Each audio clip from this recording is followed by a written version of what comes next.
안녕하세요. 12월 7일 수요 예배 슬기로운 신앙생활 시간입니다. 오늘은 족장들의 신앙과 삶 네 번째 마지막 시간으로 함께 하겠습니다. 우리 제목은 범사에 형통하게 하셨더라 라는 제목으로 나누겠습니다. 창세기 39장 19절에서 23절까지 말씀 보겠습니다. 그의 주인이 자기 아내가 자기에게 이르기를 당신의 종이 내게 이같이 행하였다 하는 말을 듣고 심히 노한지라. 이에 요셉이 주인이 그를 잡아 옥에 가두니 그 옥은 왕의 죄수를 가두는 곳이었더라. 요셉이 옥에 갇혔으나 여호와께서 요셉과 함께 하시고 그에게 인자를 더하사 간수장에게 은혜를 받게 하시매 간수장이 옥중 죄수를 다 요셉의 손에 맡김으로 그 재반 사물을 요셉이 처리하고 간수장은 그의 손에 맡긴 것을 무엇이든지 살펴보지 아니하였으니 이는 여호와께서 요셉과 심히 함께 하심이라. 여호와께서 그를 범사에 형통하게 하셨더라. 아멘. 족장들의 이야기를 계속하고 있습니다. 우리 족장들의 이야기 창세기 12장부터 50장까지 있는 아브라함, 이삭, 야곱, 요셉. 오늘은 이 마지막 요셉의 이야기로 함께 하겠습니다. 자, 우리의 고민입니다. 우리의 고민은 바로 오늘의 삶입니다. 사실 우리가 하나님의 나라, 하나님이 이루실 일들을 기대하고 신뢰하지만 진짜 우리의 현실의 고민은 바로 우리의 삶이죠. 오늘 마주하고 있는 우리의 삶. 우리에게 구원은 우리에게 나중에 주시는 저 천국이지만 우리가 오늘 소망하는 건 바로 오늘의 구원이죠.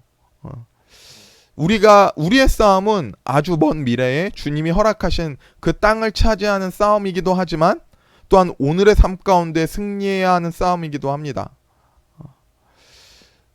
우리가 예수님을 믿음으로 영접합니다. 이제 우리에게는 구원의 확신이 있습니다. 저 소망을 가지고 살아갑니다. 그러면 여러분 근데 그러면 끝입니까? 아닙니다. 우리에게는 오늘의 싸움이 기다리고 있는 거죠. 저 멀리 있는 천국을 소망해도 오늘의 현실은 오늘의 현실입니다.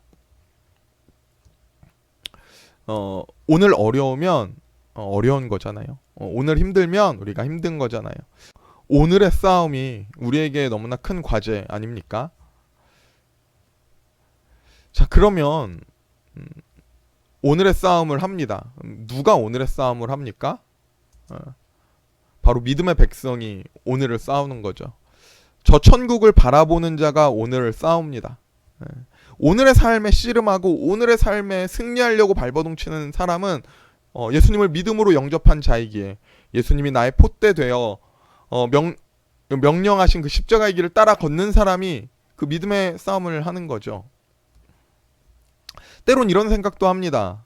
내가 믿었으면 내가 좀 더 편해지면 안 되나? 천국 가는 그 길이 꽃길이면 안 되나? 이제 싸움이 아니라 화평이면 안 되나? 이런 생각을 합니다. 저만 합니까? 여러분들도 하시죠. 그런데 이게 우리에게는 욕심입니다.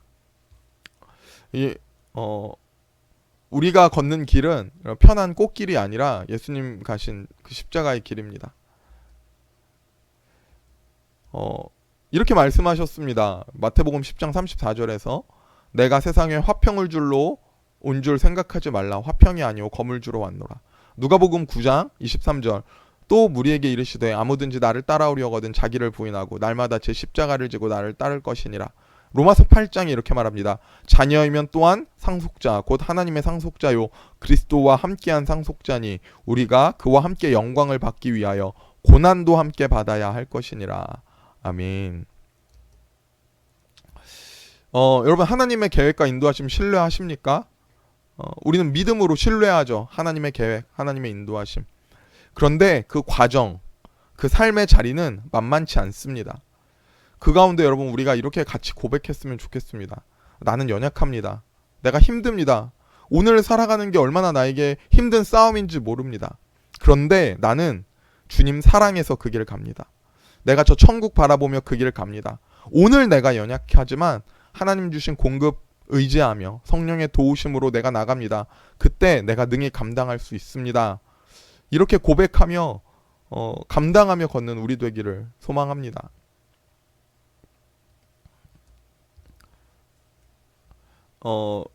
오늘 주인공은 요셉입니다. 아브라함, 이삭, 야곱의 길을 이어가는 이 족장사의 마지막 인물이 바로 요셉입니다. 사실 우리는 이 요셉의 이야기를 너무나 잘 알고 있습니다. 그러니까 우리 결과론적으로 먼저 말해보겠습니다. 결과론적으로 하나님은 족장 아브라함, 이삭, 야곱의 개인사를 넘어서 이제 이스라엘 민족의 구속사로 진행해 가십니다. 아브라함, 이삭, 야곱은 이 개인사였다면, 족장사가 개인의 삶의 문제였다면, 이제 요셉은 이스라엘 민족 전체의 구속사로 진행해 가시는 거죠. 우리 내용을 한번 보겠습니다. 요셉의 이야기입니다.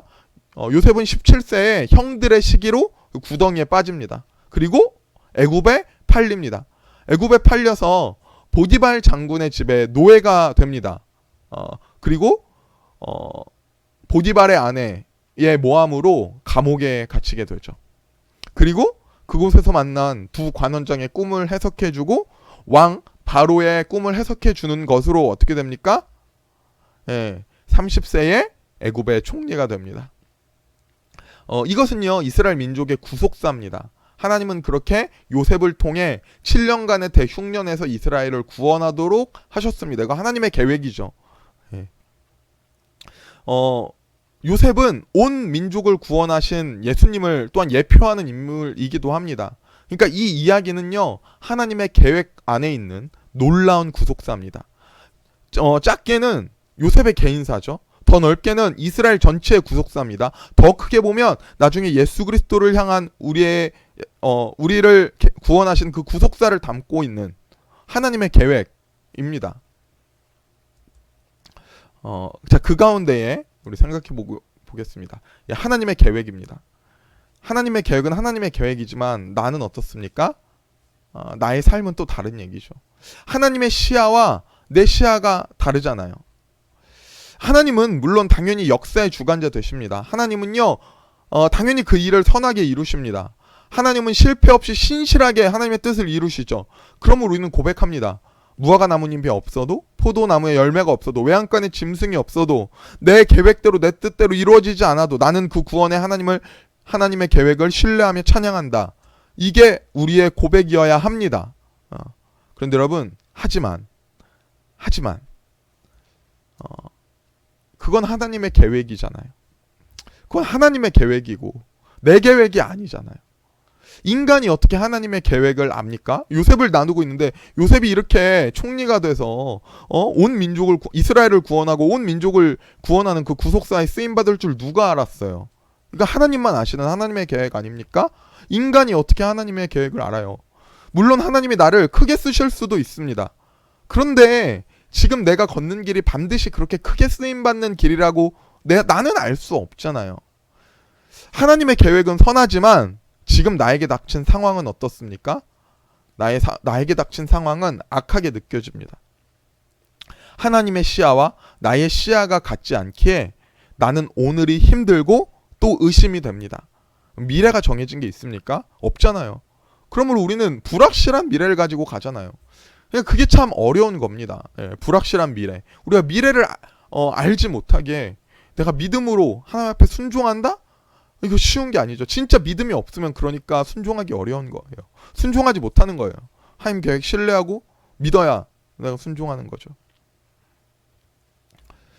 영화 암살의 한 장면을 보여드리려고 합니다. 저는 이 암살이라는 영화를 보지는 못했습니다. 근데 유명한 장면이기에 저는 이 장면은 잘 알고 있습니다. 암살이라는 영화의 마지막 장면에서 전지현이 이정재에게 묻습니다. 보신 분들 다 아실 거예요. 뭐라고 묻습니까? 이렇게 묻죠. 왜 동지를 팔았나? 독립운동을 하다가 이정재가 동지들을 배신해서 동지들을 팔잖아요. 그때 이정재가 뭐라고 대답하죠? 이정재가 이렇게 대답합니다. 이렇게 대답해요. 몰랐으니까, 해방될지 몰랐으니까, 알면 그랬겠나? 이렇게 이정재가 대답을 합니다. 저는 이 이정재의 대사에 공감이 됩니다. 저는 참 공감이 돼요, 이 대사에. 이정재가 알면 그랬겠습니까? 알면 동지들 팔았겠습니까? 해방될 줄 몰랐으니까 동지를 팔았다고 하는 거죠. 그러니까 이게 인간의 한계죠. 오늘 나의 삶으로 어떻게 오지 않는 나중을 예상합니까? 오늘 내가 좀 얍삽하게 내 배 불리면서 내가 비록 잘못이지만 죄지만 좀 타협하면 안 됩니까? 남들 다 그러잖아요. 그러니까 여러분, 인간이 왜 죄를 지을까요? 모르니까 죄 짓는 거죠. 나중에 어떤 일이 올지 모르니까. 그러니까 믿음이 없으니까 죄 짓는 거죠. 하나님의 계획, 선하게 이루실 하나님의 일을 신뢰하지 못하니까. 오늘 작은 나의 삶을 통해 하나님이 그 계획과 뜻을 이뤄 가신다는 그 믿음이 없으니까 죄 짓는 거죠. 그리고 나중에 그렇게 후회해도 소용없습니다. 뭐라고 후회할까요? 이렇게 후회하겠죠. 몰랐으니까. 천국이 있을지 몰랐으니까. 하나님의 심판대가 있을지 몰랐으니까. 하나님의 놀라운 일들이 내 미래에 기다리고 있을지 몰랐으니까. 내가 알면 죄졌겠습니까? 그렇게 핑계대고 변명하겠죠. 그러니까 오늘 죄짓고 오늘 내 마음대로 믿음 없이 불순종하며 사는 것 아닙니까? 우리는 모릅니다. 앞일이 어떻게 될지. 근데 여러분, 믿음의 사람이라고 압니까? 믿음의 사람도 몰라요. 근데 여러분, 모르기 때문에 우리는 모르니까 오늘을 하나님의 뜻대로 최선을 다해 사는 겁니다. 모르니까. 오늘 나의 삶을 통해 하나님이 어떻게 이루실지, 어떻게 영광 받으실지 모르니까 그러기에 작은 것에도 순종하며 하나님이 원하시는 선택을 하며 사는 거죠.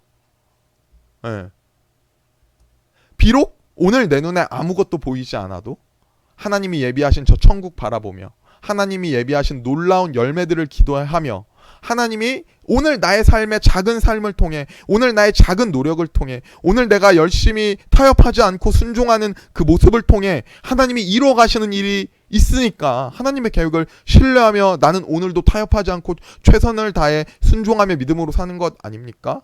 우리는 모르기 때문에 열심히 사는 겁니다. 앞일을.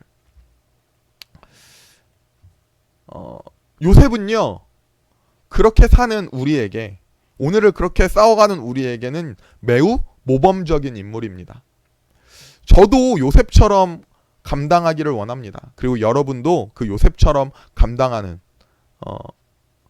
여러분도 요셉처럼 감당하게 되시기를 소원합니다.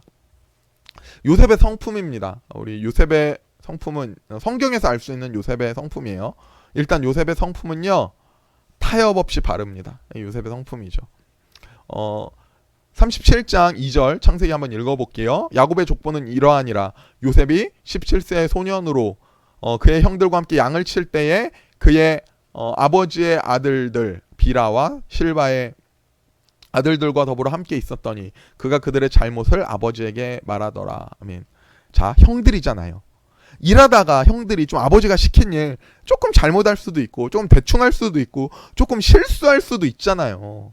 그런데 요셉이 아직 어려요, 형들보다. 근데 요셉이 어떻게 합니까? 형들이 조금만 잘못하면 아버지에게 일러 바칩니다. 형들이 뭐 대충 하면 아버지한테 그대로 일러 바쳐요. 이런 사람 어떻습니까?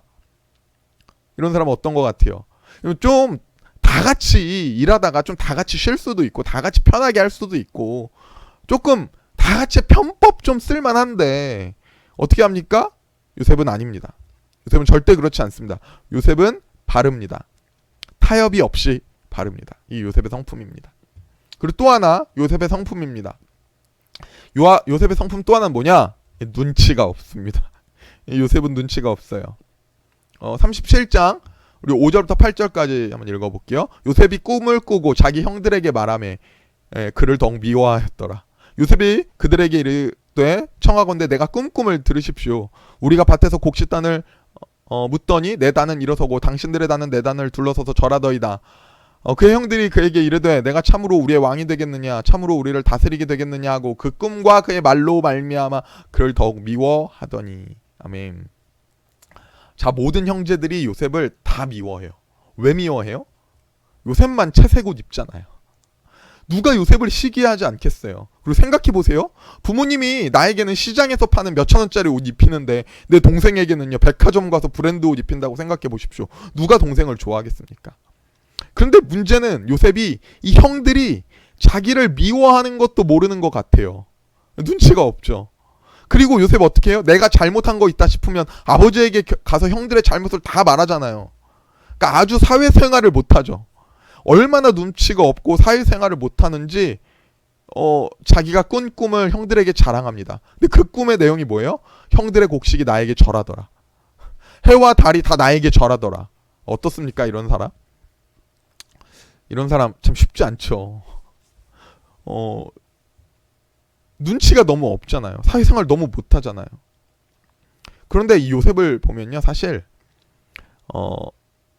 눈치는 없지만 이렇게 순박하게 인간을 대하고 거짓이 없고 작은 것 하나 타협하지 않고 바르는 게 바로 요셉인 거죠. 형들을 대하는데 순박하고 순수하잖아요. 네, 눈치는 없지만 그리고 작은 것 하나 타협하지 않잖아요. 저는 이렇게 생각해요. 요셉이 사랑받고 가진 게 많고 혼자만 채색이 옷 입고 모자란 게 없으면 순수하게 타협 없이 바를 수 있다고 생각해요. 그런데 여러분, 오늘 내가 먹을 게 없으면요, 내가 오늘의 삶이 작은 일로 인해 내가 힘들면 그러면 타협할 수도 있는 거 아닙니까? 네. 그러니까 형들은 힘들게 일했는데 조금 대충하고 맡은 일 잘못하고 넘어가자 하는데 요셉은 좋은 옷만 입고 일도 안 하고 아버지한테 편애받으니까 바른 사람 된 척 일러 바치는 겁니까? 라고 생각할 수도 있죠. 아, 쟤 가식더네. 자기는 편한 거 하고 좋은 거 입으니까 아버지한테 일러 바치는 거 아니야? 아니요. 요셉은 어떻게 합니까? 요셉은 항상 변함없이 그렇게 해요. 그는 순수하게 모든 일에 최선을 다합니다. 형들만 열심히 해라가 아닙니다. 그는 자신의 삶에서 또한 타협 없이 바릅니다. 그는요, 변함없이 모든 상황에서 그렇게 해요.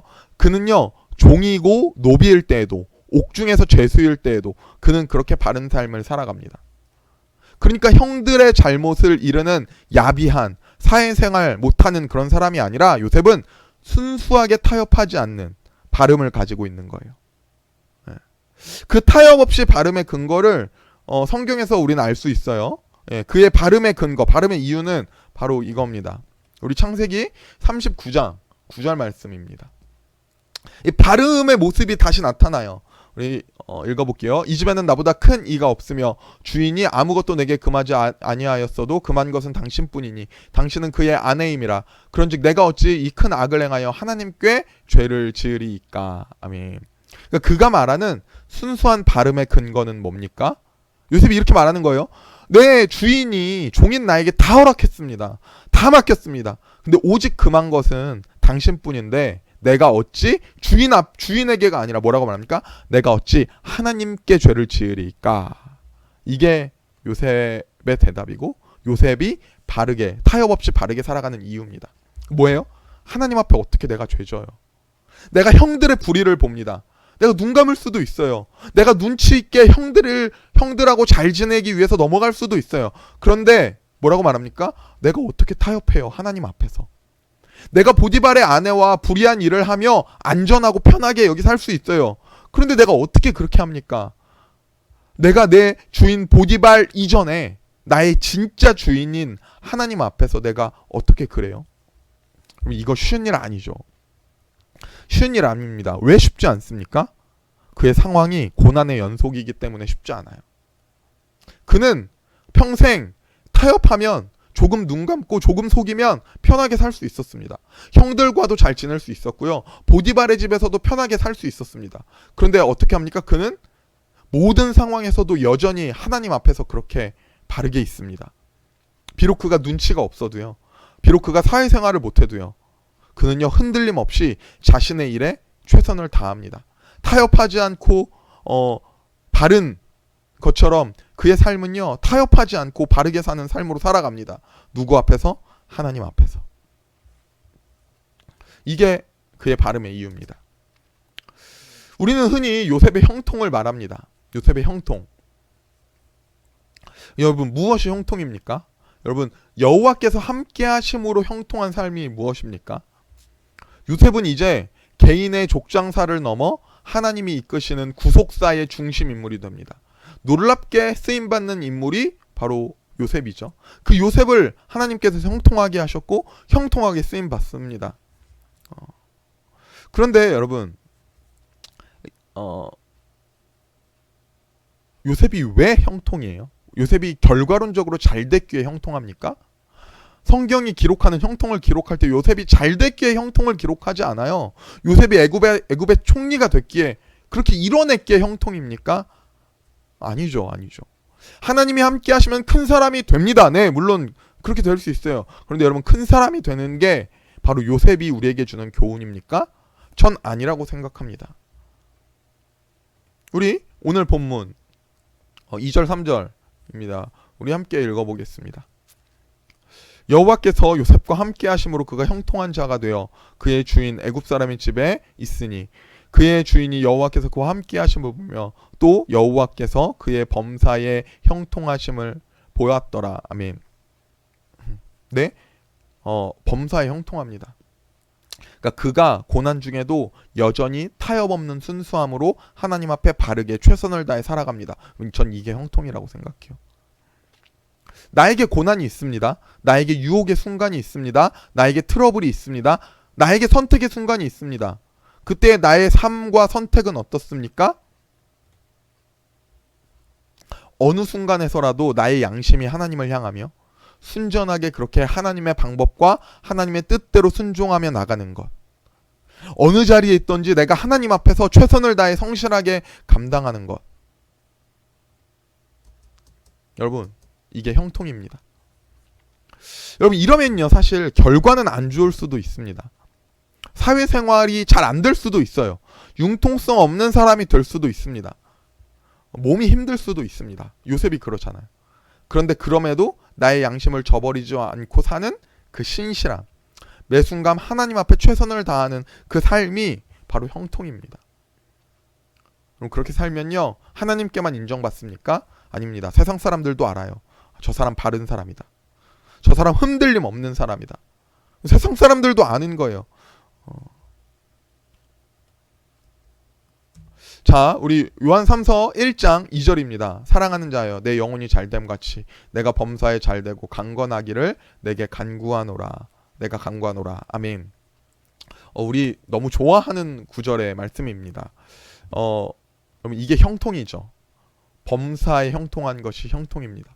범사가 잘되고 강건한 삶이 이 삶이죠. 근데 여러분, 모든 삶 속에서 범사잖아요. 범사. 모든 삶 속에서 하나님의 자녀로 내가 영혼의 구원뿐만 아니라 나의 모든 삶이 하나님 앞에서 구원받은 자로 온전히 서는 것. 이게 형통입니다. 내가 직장이 잘 되고 학업이 잘 되고 인간관계가 잘 되고 내 삶이 부흥하고 이게 형통이죠. 그런데 뿐만 아니라 내가 타협할 수 있는 그 작은 자리, 내가 홀로 죄 지을 수 있는 그 작은 순간, 때로는 고난과 어려운 상황에서도 타협하지 않고서는 그 선택 속에서 바로 그 속에서 온전히 하나님의 뜻대로 바르게 살아가는 그 삶이 바로 범사의 형통한 삶입니다. 잘 되는 순간뿐만 아니라 죄 지을 수 있는 그 자리에서도 타협하지 않고 바르게 살아가는 것. 범사의 형통 아니겠습니까? 이게 어떻게 가능합니까? 은혜죠. 은혜로 가능합니다. 나의 삶이 하나님 앞에 있는 삶이라고 고백할 때 가능합니다. 나의 삶이 예수님의 십자가의 사랑을 기억하며 살아가는 삶일 때에 이런 삶이 가능한 거죠. 여러분, 그렇게 기억하고 그렇게 생각할 때에 우리가 어떻게 타협합니까? 어떻게 내 양심을 저버립니까? 여러분, 오늘 본문은요, 요셉이 그의 인생 중에 가장 답답했을 순간입니다. 결국 그는 그의 그런 성품으로 말미암아 감옥에 갑니다. 아마 그가 타협했다면요, 아마 약속의 땅에서 잘 먹고 사랑받으며 잘 살았을 겁니다. 그런데 그는 어떻게 삽니까? 여전히 타협 없이 삽니다. 그는 그렇게 감옥에서 그렇게 왕궁으로 갑니다. 그렇게 총리가 됩니다. 그리고 그는 이스라엘을 구원하는 데 쓰임받게 됩니다. 그리고 후에 그는 형들에게 이렇게 고백합니다. 우리 50장 20절입니다. 당신들은 나를 해하려 하였으나 하나님은 그것을 선으로 바꾸사 오늘과 같이 많은 백성의 생명을 구원하게 하시려 하셨나니. 아멘. 할렐루야. 어떻게 알아요? 하나님이 이렇게 바꿔주실지. 모르잖아요. 내가 고난이고 기다림이잖아요. 하나님 이렇게 바꿔주실지 모릅니다. 그런데 요셉은 여전히 그 삶의 자리에서 온전히 형통하게 살아갑니다. 여러분, 우리는요 바르게 서야 합니다. 우리의 예배가 바르게 서야 하고 우리의 삶이 바르게 서야 합니다. 나의 양심과 중심은 속일 수 없습니다. 여러분, 하나님의 나라를 사모하십니까? 하나님께서 나를 사용하시며 나를 통해 열매를 주시기를 원하십니까? 그렇다면 나의 삶 가운데 지금은 알지 못하지만, 지금은 확실할 수 없지만 하나님이 이루실 그 일을 꿈꾸며 살아가십시오. 우리가 꿈꾸는 자 되어 오늘의 삶에 형통한, 오늘의 타협 없이 바르게 사는 자가 되기를 원합니다. 우리가 만약 요셉처럼 끄게 쓰임받지 않으면 어떻습니까? 우리는 저 천국을 바라며 사는 자들입니다. 우리는 우리의 삶의 자리에서 감당하는 것입니다. 여러분, 우리가 타협 없는 그 믿음으로 살아가기를 소원합니다. 수고하셨습니다. 제가 기도하고 마치겠습니다. 사랑의 하나님, 감사합니다. 오늘의 삶이 연약합니다. 오늘의 삶이 힘듭니다. 오늘의 삶이 때로는 고난이고 내가 기대하고 내가 꿈꿨던 상황이 아닙니다. 하지만 그럼에도 불구하고 나는 오늘의 삶에서 하나님의 뜻대로 순종하며 최선을 다하는 삶으로 살아가기를 원합니다. 하나님의 나라를 바라보며 하나님이 나의 나중에 이루실 놀라운 열매들을 사모하며 그렇게 오늘 하루 최선을 다해 살아가는 형통함이 있게 하여 주시옵소서. 내가 범사에 형통하기를 원합니다. 나의 삶의 작은 부분도 놓치지 않고 하나님께 드리기를 원하오니 우리가 온전한 예배자 되어 온전히 하나님을 바라며 예배하는 삶으로 살아가게 하여 주시옵소서. 우리를 통해 주의 구원을 이루실 놀라운 하나님의 뜻을 신뢰합니다. 요셉을 통해 구원을 완성하셨듯이 지금 우리의 삶을 통해 예수 그리스도를 전파하게 하시고 하나님이 원하시는 놀라운 구원의 역사가 우리를 통해 또한 이루어지는 그 놀라운 은혜가 있기를 원합니다. 하나님, 나의 삶을 사용하여 주시옵소서. 감사함이 예수님의 이름으로 기도드렸습니다. 아멘. 감사합니다. 우리 다음 시간에 만나겠습니다.